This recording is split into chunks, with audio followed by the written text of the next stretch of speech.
오늘은 배려, 오늘은 이제 지혜예요, 지혜.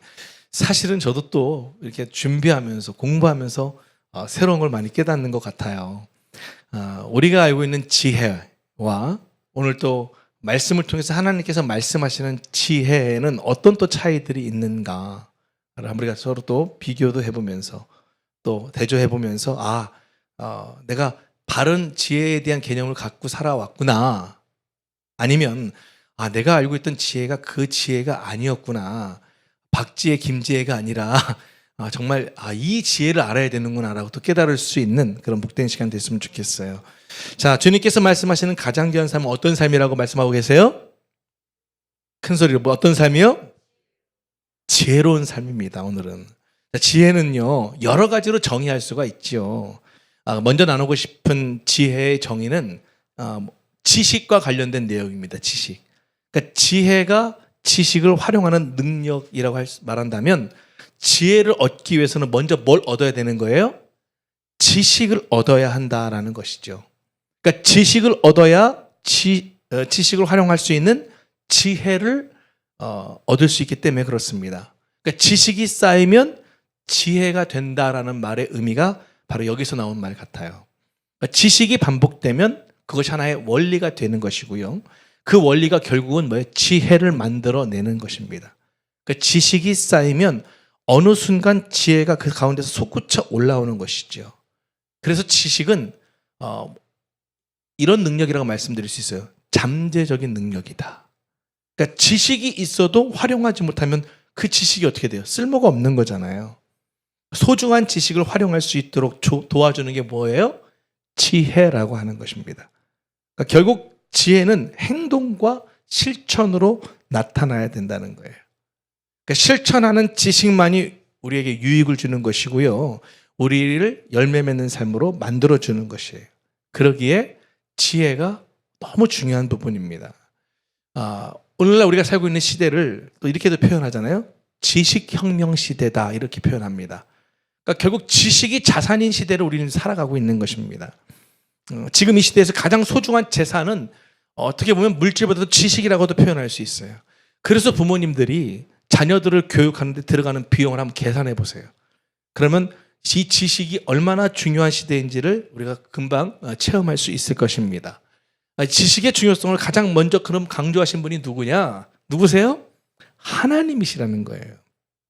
하나님만큼 지식을 소중하게 여기시는 분이 없으셨습니다. 그래서 여러분들, 하나님께서 호세아 선지자에게도 뭐라고 말씀하셨어요? 지식이 없으므로 백성이 뭐 한다고요? 망한다는 거예요. 망한다는 거예요. 우리는 이 지식에 관심을 가져야 합니다. 그러니까 지식과 지혜가 만날 때 놀라운 열매를 맺는다는 사실을 우리가 꼭 잊지 말아야 하는 것입니다. 그러므로 지혜와 지식은 항상 어떻게 되는 거예요? 같이 가는 거예요. 따로 가는 게 아닙니다.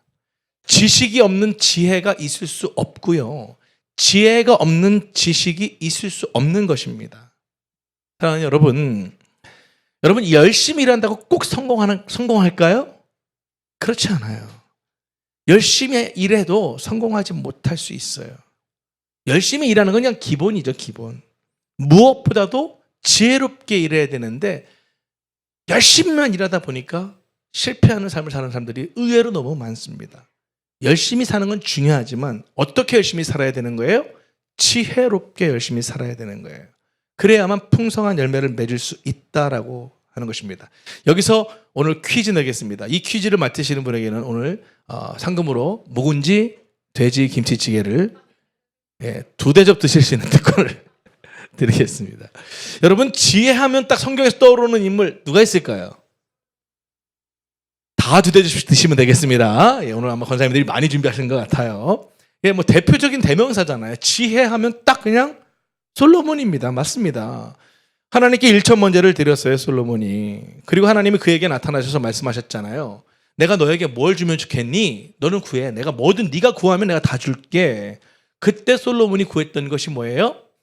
여자요. 이러지 않았다는 거잖아요. 돈이요. 이런 거 구하지 않았어요. 뭘 구한 거예요? 지혜를 구한 거예요. 여러분, 열왕기상 3장에는 솔로몬이 지혜를 구했다라고 표현을 하고 있어 나와요. 그런데 역대하 1장을 보면 조금 다르게 기록이 되어 있어요. 역대하 1장 8절에서 10절까지인데요.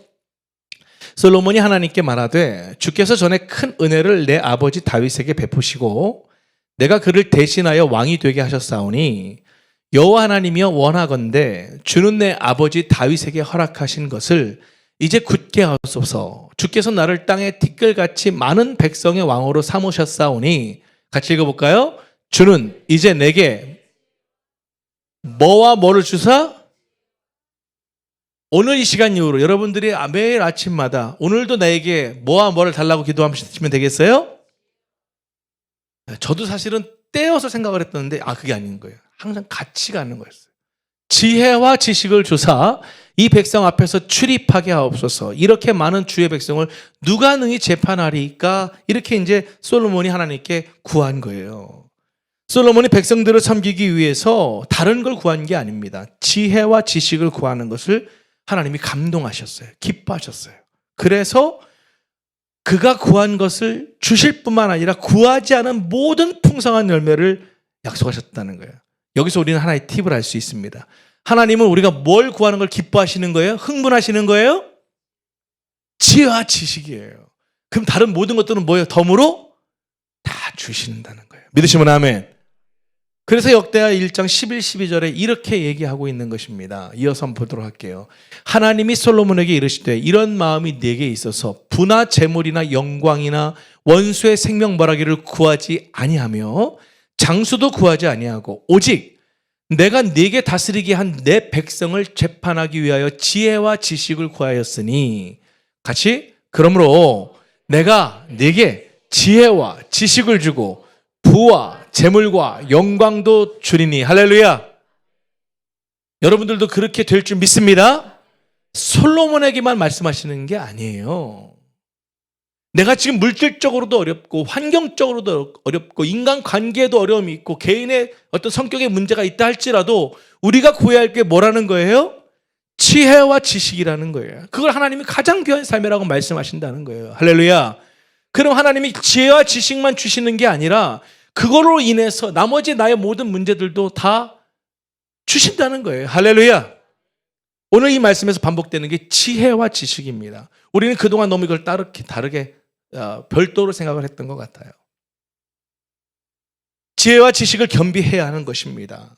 지혜 속에 뭐가 담겨 있어요? 지식이 담겨 있는 거예요. 지식이 있을 때 어떻게 되는 거예요? 지혜가 넘쳐나게 되어지는 거예요. 잊지 마십시오.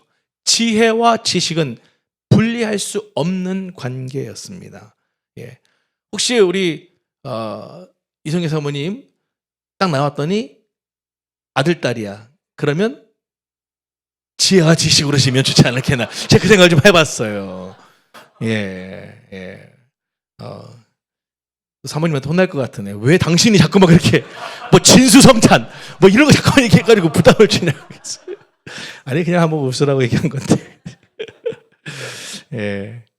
여러분 마음판에 새기시기 바랍니다. 오늘 이 시간 이후로 항상 나의 기도 제목의 첫 번째는 뭐다? 건강이 아니다. 하나님 나 이 돈 좀 주세요. 하나님 나 이 합격시켜 주세요. 이 사업 좀 잘 되게 해주세요. 이것 해게 해주세요. 생명을 품고 있으면 하나님이 이 애기 건강하게 해주세요. 이것보다는 하나님 이 아이에게 뭐와 뭘 달라고요? 지혜와 지식을 달라고. 하나님 내 남편 사업장에도 지혜와 지식을 주세요. 할렐루야. 우리 아이에게도 지혜와 지식을 주세요. 그냥 지혜와 지식을 구하는 것입니다. 솔로몬은 겸손했던 사람이에요. 여러분 겸손이 뭘까요? 미리 팁을 드릴게요. 다음 주에 가정교회에서 뭘까요? 어떻게 하셨지? 예, 겸손입니다. 여러분 겸손은 자기 한계를 아는 게 겸손이에요. 그러니까 자신을 부족함을 깨닫는 거예요. 자신이 모르는 것이 있다는 사실을 인정하는 거. 그게 뭐예요? 겸손이라는 거예요. 솔로몬은 하나님 앞에서 지금 자신을 이렇게 고백했던 거예요. 열왕기상 3장 7절에 보면 이렇게 고백합니다. 나의 하나님 여호와여 주께서 종으로 종의 아버지 다윗을 대신하여 왕이 되게 하셨사오나 같이 읽어볼까요? 종은 작은 아이라 출입할 줄을 알지 못하고. 그러니까 나는 그런 그릇이 아니라는 거잖아요. 저는 제가 어떻게 아버지 대를 이을 수 있겠습니까? 근데 저를 왕이 되게 하셨어요. 저는 정말 감당할 수 없는데 하나님 부족하지만 저에게 지혜와 지식을 달라는 것이죠. 여러분 우리들의 문제가 뭘까요? 우리들의 문제는요. 우리가 꼭 알아야 할 것을 알지 못하는 데 있다는 거예요. 여러분 왜 교육을 받을까요? 왜 학습을 하고 왜 책을 읽어야 될까요? 왜 훌륭한 스승을 찾고 하나님 앞에 나가야 되니 그 이유가 뭘까요? 그것은요. 우리가 꼭 알아야 할 지식 가운데 우리가 알지 못하는 것이 있음을 찾기 위해서 그래요. 그래야 지혜로운 삶을 살아갈 수 있으니까. 그것을 알게 될 때 그 꼭 알아야 될 지식을 습득할 수 있게 되니까요. 그리고 그 지식으로 인해서 정말 그 지혜로운 삶을 살다 보니까 놀라운 삶의 진보를 경험하며 살아가게 되어지기 때문에 그런 것입니다. 솔로몬은 하나님을 만나면서 자신이 왕으로서 꼭 알아야 할 지식 가운데 소유하지 못한 것들을 있다는 걸 인정한 거잖아요. 나는 정말 주님이 내게 지혜와 지식을 주시지 않으면 안 된다는 거예요. 그래서 하나님은 솔로몬이 구한 것을 주신 것입니다. 이 하나님이 정하신 원리는요. 간단하죠. 구하는 자에게 뭐 한다는 거예요? 어떤다? 안 주신다? 주신다는 거예요.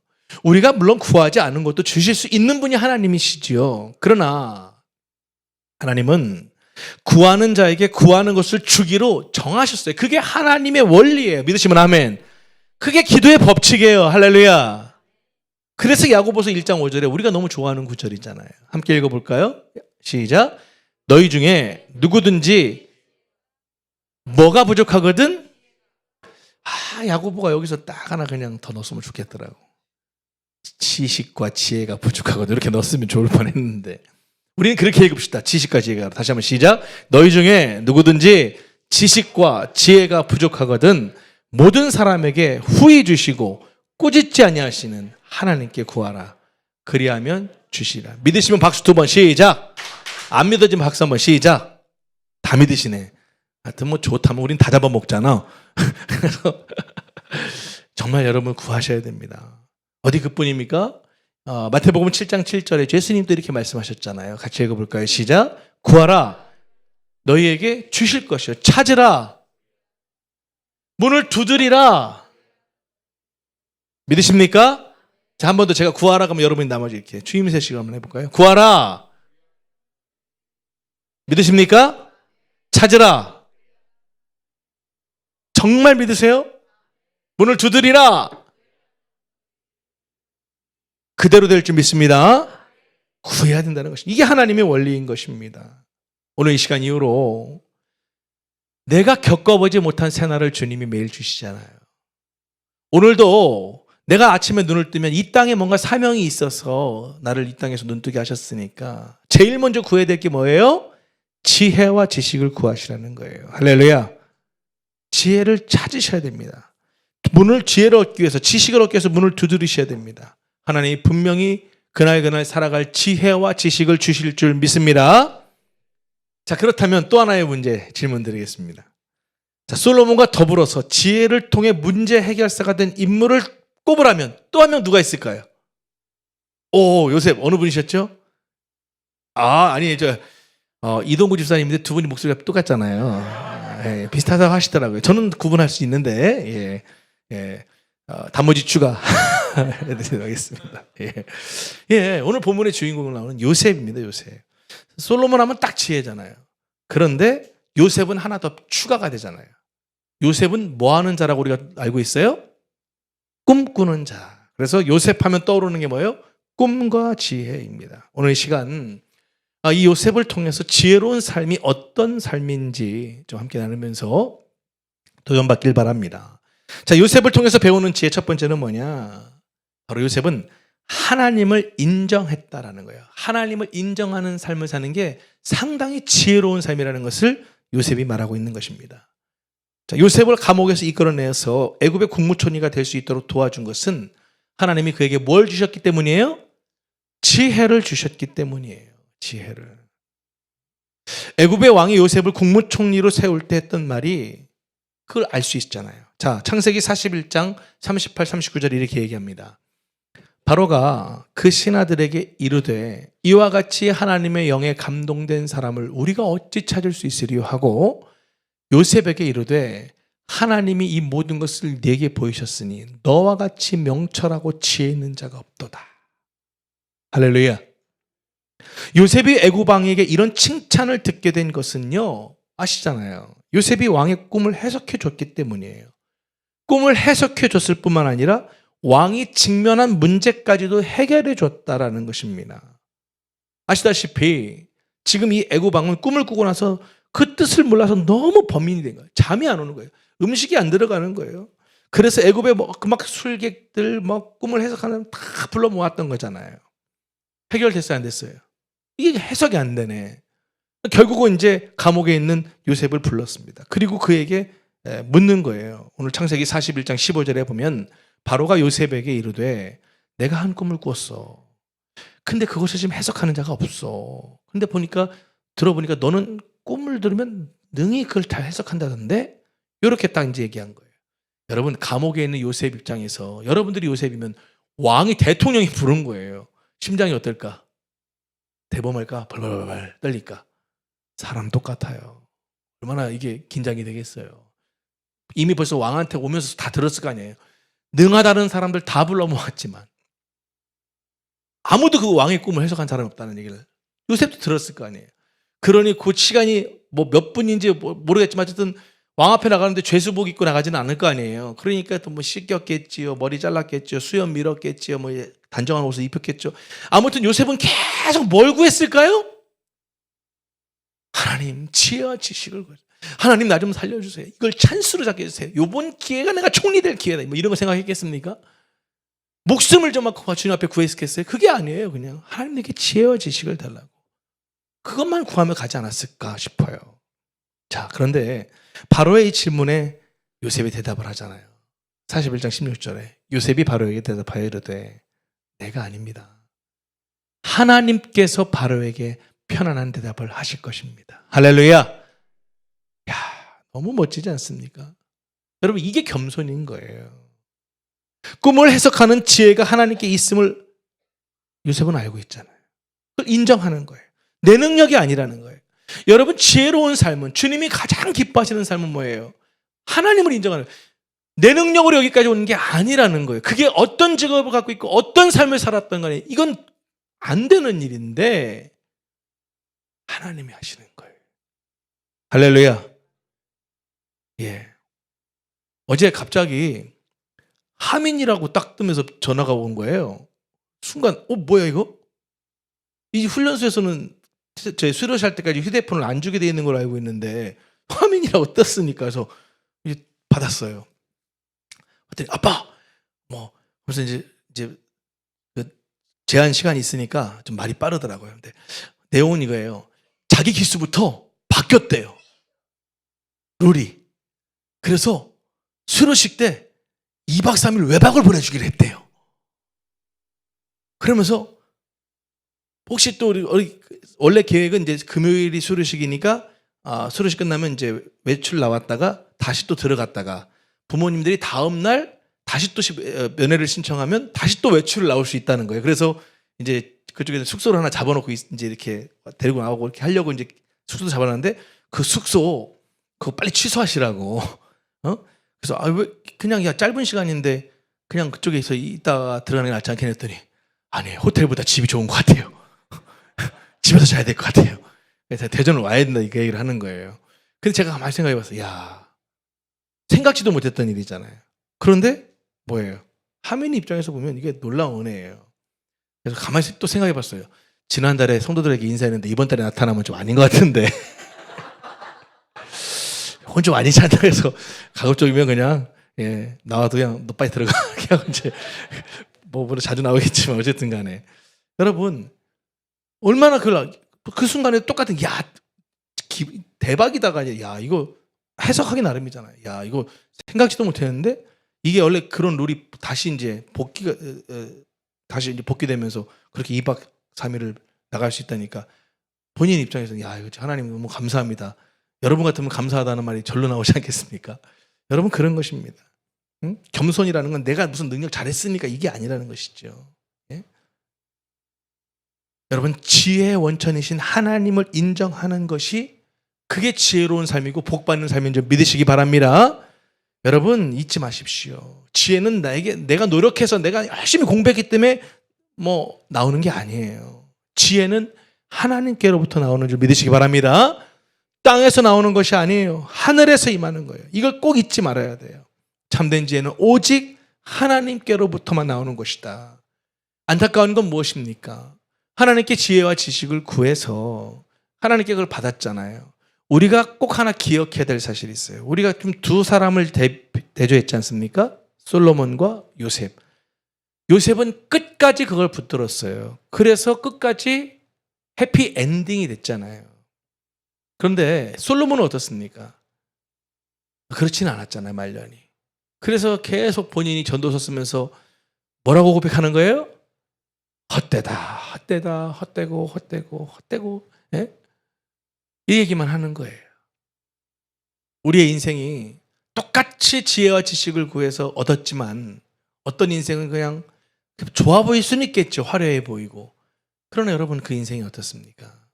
나중에 결말적으로 안타까운 일들이 많이 일어났었잖아요. 하지만 요셉은 달랐습니다. 끝까지 매 순간순간 하나님께 지혜와 지식을 구했고, 그 지혜와 지식을 구하는 가운데 하나님께서 생각지 못했던 여러 가지 더 많은 능력들을 또 요셉에게 주셨던 것이죠. 그 중에 하나가 뭐예요? 여러분, 꿈을 해석한다는 것은 다르게 얘기하면 하나님의 안목을 갖는 거예요. 하나님의 안목. 그러니까 하나님의 눈으로 해석하는 능력을 받게 된 것입니다. 여러분, 이것을 꼭 잊지 마십시오. 그래서 우리가 신앙생활 하면서도 이런 의식을 가져야 돼요. 아름답게 보였던 사람이, 좋게 보였던 사람이 갑자기 또 막 싫게 보여. 짜증이 나. 그러면 지금 그거는 하나님의 눈으로 보고 있는 거예요? 내 눈으로 보고 있는 거예요? 내 눈으로 보기 때문에 그런 거예요. 예. 세상의 지혜와 지식에 초점을 맞추니까 내 관점으로 보니까 모든 게 다 틀어져 보이는 거예요. 그러나 하나님께 지혜와 지식을 구하면서 하나님의 눈으로 모든 것들을 봐보세요. 달라지는 것이죠. 제가 이제 사역하다 보면 여러 가지 변수들이라는 게 정말 생각지 못했던 것은 늘 일어나는 거잖아요. 목회 현장이라고 하는 것이. 근데 이제 성도들의 삶이 우리의 삶이 사실 그렇잖아요. 잘할 때가 있고, 또 어떨 때는 또 좀 이렇게 좀 무너지는 삶을 살 때도 있고, 또 게을릴 때 있다 다시 또 막 잘할 때가 있고. 근데 사람들은 심리가 그렇잖아요. 아니, 저렇게 하던 사람이 또 갑자기 왜 이런데? 이렇게 생각할 때가 사실 좀 많지 않은가 싶어요. 야구 경기만 해도 그래요. 어제 막 끝내기 홈런을 쳐가지고 그러면 내 팀이, 우리가 응원하는 팀이 이기면 막 너무 막 그 선수로 막 열광하잖아요. 근데 그 다음날 경기에 삼진 당해봐라. 저 자식도 밤새 술 먹었구만. 이렇게 본다니까요. 이게 참 그런 거예요. 그런데 그 상황에서도 어제까지 그렇게 멋지게 했으니까 오늘 좀 못할 수도 있지. 그래도 저 정도가 예전에 저렇게 했었는데 지금 좀 어려움이 있나 보지. 그래. 이럴 땐 저렇게 열심히 했었는데 지금은 좀 더 기다려줘야지, 기도해줘야지. 그렇게 생각하고 사니까요. 누가 좋아요? 따라해보세요. 바로 내가 좋아요. 남이 좋은 게 아니더라고요. 예, 결국은. 그게 바로 하나님이 주신 또 하나의 지혜와 지식이 아닌가 싶어요. 자꾸만 그래, 저 사람이 저 왜 예전 안 그러더니 지금 왜 이러는데. 특히 부모가 자식을 볼 때 그런 시선이 많잖아요. 근데 그게 아니라 다르게 시선을 보는 거예요. 어제 이제 사모님하고 이제 오전에 좀 일 보고 이제 신건사님과 함께 점심을 이제 먹고 차를 한잔 하고 이렇게 나오는데 그 도심 한복판에서 조랑말을 봤어요. 제가 사진도 찍어놨어요. 한 2살 될라나? 애기인데 애기를 조랑말에 그 조랑말 종류가 포니라고 하더라고요. 포니라고 하는 조랑말인데 도심에서 쉬운 일은 아니잖아요. 그리고 봤더니 딱 봐도 할머니하고 엄마하고 둘이서 이렇게 하고 애기가 그걸 타고 이렇게 가길래 어머 이제 이렇게 말을 걸기 시작했더니 이 내용은 뭐냐? 딸이 결혼해서 이제 아기를 낳은 거예요. 할머니가 너무 기뻐서 이 소녀딸에게 뭘 사준 거예요? 포니를 사준 거예요. 조랑말을 선물한 거예요.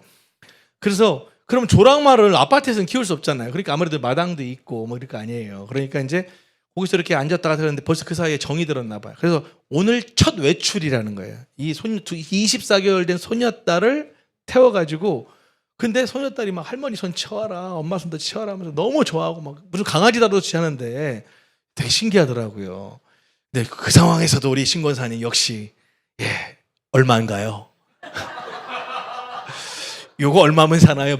요게 좀 마음에 드셨는지 모르겠어요 했더니 그분도 이거는요 수백부터 수억까지 있고요. 이렇게 또 설명을 좀 해주시더라고요. 그래서 참 사진 하나 이렇게 찍어놨는데 참 좀 감동했잖아요. 아니 할머니가 그렇다 이렇게 딱 볼 때 대단하게 그런 외모는 아니셨거든요.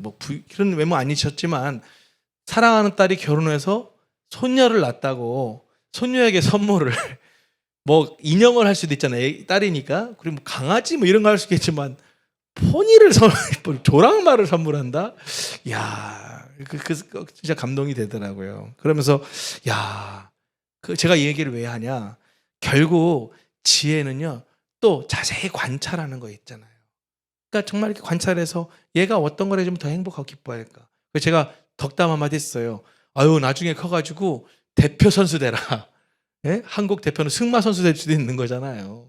네? 여러분 이걸 잊으시면 안 됩니다.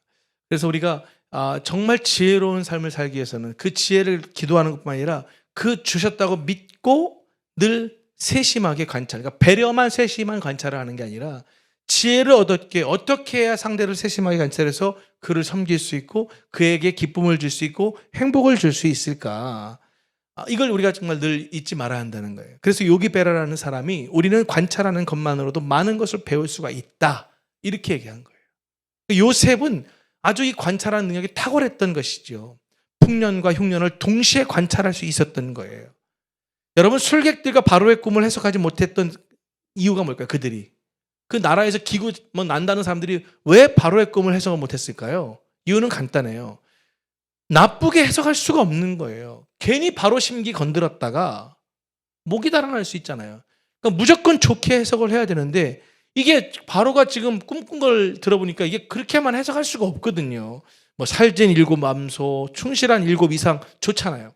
근데 나중에 나오는 파리한 7 암소, 마른 7 이삭 이게 문제가 되는 거라. 더욱이 또 뭐가 나와요?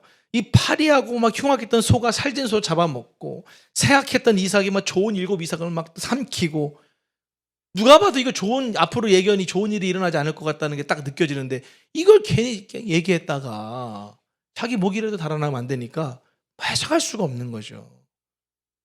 근데 요셉은 뭐예요? 하나님 앞에 그런 정말 지혜와 지식을 구하면서 꿈을 꾸는 하나님의 눈으로 보는 그 안목을 갖고 있다 보니까 세심하게 관찰할 수 있었던 거죠. 근데 그 관찰할 때 요셉은 어떤 마음이었어요?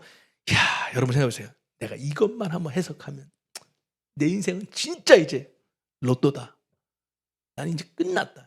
그러면서 하여튼 혹시 내가 고위 관직이 되면 형들 다 죽었어. 니네 이제. 이런 거 생각했겠습니까? 아니라는 거예요. 왜 관찰을 세심하게 해야 되는가? 어떻게 해요? 하나님을 더 기쁘게 해드리기 위해서. 할렐루야. 그래서 관찰의 중요한 부분은 뭐예요? 마음을 비우는 거예요. 내가 이렇게 해서 이렇게 해가지고 뭔가를 이렇게 이런 게 아니라는 거예요. 그래서 내가 보고 싶은 것만 보려는 게 아니에요. 사람들은 우린 그렇잖아요. 내가 보고 싶은 것만 보고 보기 싫은 거 안 보잖아요. 그건 지혜가 아닌 거예요. 지혜는 있는 모습 그대로를 세심하게 잘 볼 줄 아는 거예요. 현실을 직시하는 거예요. 문제가 있으면 문제가 있음을 인정하고 그 문제 가운데서 해결책을 끌어내는 거, 나쁜 현상 가운데서 좋은 점을 발견해내는 거, 이게 뭐다? 지혜다라는 거예요. 할렐루야. 그래서 지혜와 지식을 구하는 것은 너무너무 중요한 것입니다. 요셉은 역시 이 애굽의 술객들이나 박사들과 달랐잖아요. 요셉은 있는 그대로 봤어요. 나쁜 현상을 나쁜 현상으로 인정했고 그 나쁘다고 해석했어요. 그런데 그 해석이 거기서 끝난 게 아니잖아요. 오히려 그 나쁜 현상을 기회로 만들었잖아요. 아시다시피 흉년의 때에 더욱 잘 될 수 있음을 요셉은 왕에게 잘 설명을 했고 거기에 필요한 것들을 잘 이야기들을 했지 않습니까? 여러분 이것을 기억하셔야 됩니다. 요셉은 자신의 이 모든 것, 이것이 다 누구로부터 나온 것을 잊지 않았어요? 하나님으로부터 나오는 것. 매사에 하나님을 인정하는 삶을 살았다라는 거예요. 그게 바로 뭐예요? 하나님이 가장 귀하게 여기시는 지혜로운 삶이라는 것입니다. 2023년 주님이 말씀하시는 가장 귀한 삶 뭐예요? 바로 지혜로운 삶. 그건 어떻게 할 때 온다? 하나님을 인정하는 삶을 살아갈 때 온다. 매일 아침마다 하나님 앞에 지혜와 지식을 구하며 나갈 때 하나님 오늘도 내 힘과 내 능력으로는 살 수 없습니다. 내 지혜와 내 지식으로는 한계가 있습니다. 오늘도 하나님께서 내게 지혜와 지식을 주셔서 만나는 사람들, 당면하는 문제들을 정말 하나님의 힘으로 정말 해결할 수 있는 은혜를 주세요. 그리고 일들을 해결하고 어머 사장님 어머 누구 뭐 어쩌면 그렇게 일을 그럴 수 있어요. 제가 좀 해요. 이러면 또 싹 다 까먹는 거예요. 네? 네. 아유 하나님이 하신 거죠. 하나님이 지혜 주셔서 할 수 있는 거예요. 할렐루야. 정말 이걸 잊지 않았으면 좋겠어요. 두 번째는요.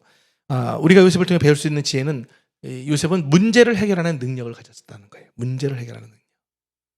그러니까 지혜로운 사람은 문제를 어떻게 해요? 인정해요.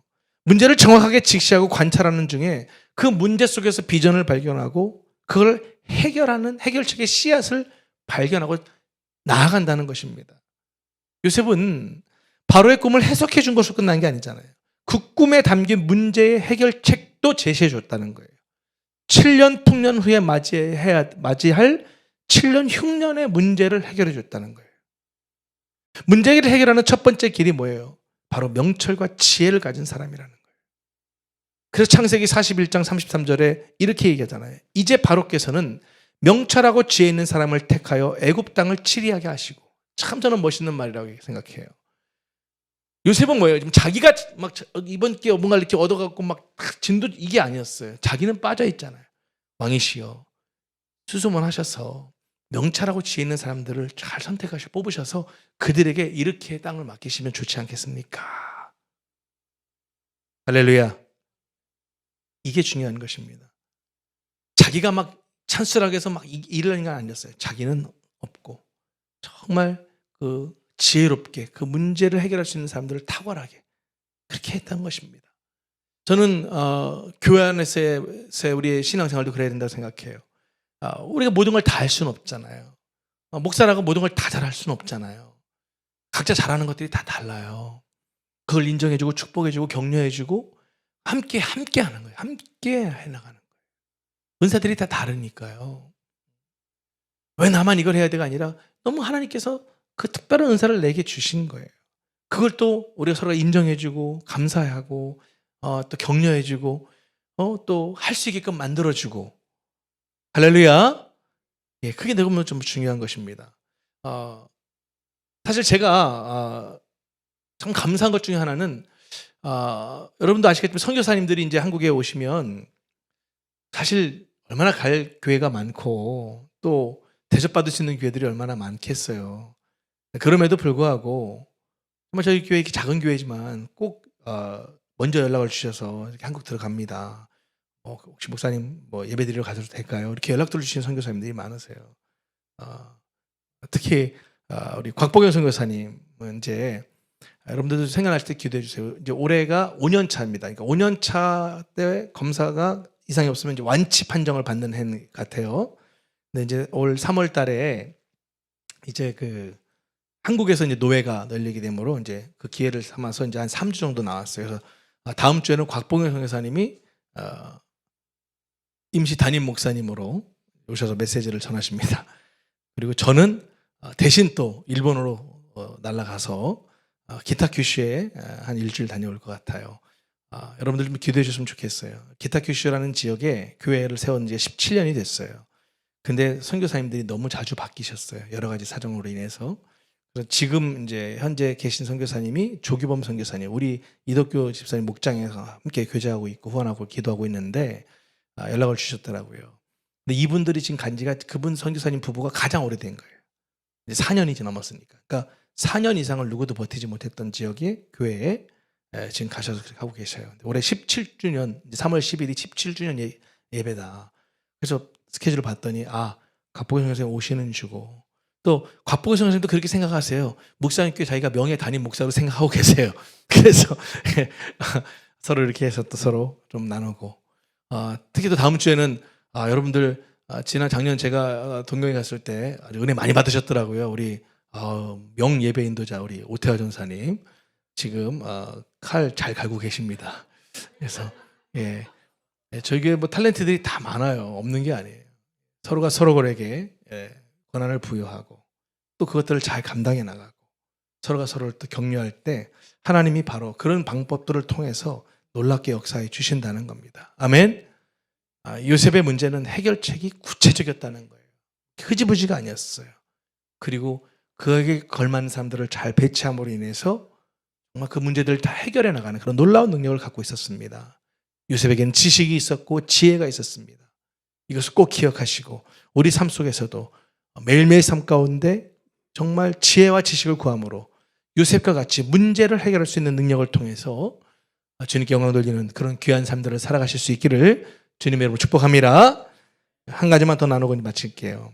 세 번째는 요셉은요, 통해서 배울 수 있는 지혜는 미래를 준비하는 것이었어요. 요셉의 지혜는 흐름을 읽을 줄 알았다는 데 있어요. 그러니까 모든 것이 항상 잘 될 수는 없잖아요. 밀물이 있고 썰물이 있는 거예요. 인생에는요, 풍년의 때가 있고 흉년의 때가 있어요. 다만 요셉은 그 흐름을 읽고 늘 미래를 대비했던 것입니다. 요셉은 지혜와 지식을 가지고 다가올 미래를 준비했던 것이죠. 잊지 마십시오. 지혜는 조급하지 않습니다. 지혜는 장기적인 안목으로 미래를 준비하는 것입니다. 안타까운 것은 어리석은 사람은 미래를 두려워하지요. 그러나 지혜로운 사람은 미래를 두려워하지 않아요. 대비합니다. 우리가 꼭 기억해야 할 사실은 미래를 준비하는 지혜는 하나님이 주시지만 준비하는 것은 누가 준비해야 되는 거예요? 내가 준비하는 것입니다. 지혜로운 다섯 처녀와 어리석은 다섯 처녀의 비유의 핵심이 바로 준비 아니었겠습니까? 미래를 위한 준비가 중요합니다. 그 준비는 누구도 대신해 줄 수가 없는 것입니다. 요셉은 13년 동안 미래를 준비했습니다. 준비한 까닭에 기회를 알게 됐고 그 기회를 붙잡을 수도 있었습니다. 그래서 기회가 주어졌을 때 주저없이 그 일들을 감당해 나갈 수 있었던 것입니다. 우리 목사님 교회도 우리 성도님들 한 분 한 분의 지금 현실도 힘들고 어려운 상황 가운데 많이들 계시겠지만 거기서 주저하고 낙심해서는 안 됩니다. 이 과정들을 통해서 분명히 잘 준비되어져야 됩니다. 그리고 하나님의 때에 힘있게 더 나아갈 수 있어야 한다라는 것입니다. 할렐루야. 오늘도 우리 모두에게 정말 이런 마음들이 꼭 넘쳐났으면 좋겠습니다. 말씀을 좀 정리하도록 하겠습니다. 여러분, 지혜는 세상의 꾀하고 다른 거예요. 꾀와 지혜를 구분할 수 있어야 돼요. 여러분, 꾀는 뭐예요? 얄팍하잖아요. 무게가 너무 가벼웠습니다. 꾀는 일시적이잖아요. 이기적이고 수단과 방법 가리지 않습니다. 세상 사람들은 이걸 지혜라고 말합니다. 근데 그건 지혜가 아니에요. 지혜는 다릅니다. 지혜는 무게가 있어요. 그리고 지혜는 성실합니다. 영원하기도 하고요. 오늘 이 시대에 우리에게 중요한 것은 그래서 뭐예요? 성령 충만인 거예요. 요셉은 하나님의 신이 그 안에 충만했어요. 성령님은 어떤 신입니까? 바로 지혜의 신입니다.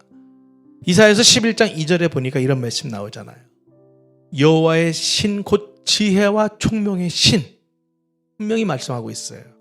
모략과 재능의 신이 지식과 여호와를 경외하는 신이 그 위에 강림하시리니 지혜의 성령님과 동행하면 뭘 얻게 되는 거예요? 지혜를 얻습니다. 그래서 성령 충만은 곧 무엇 충만이라는 얘기예요? 지혜 충만이라는 얘기예요.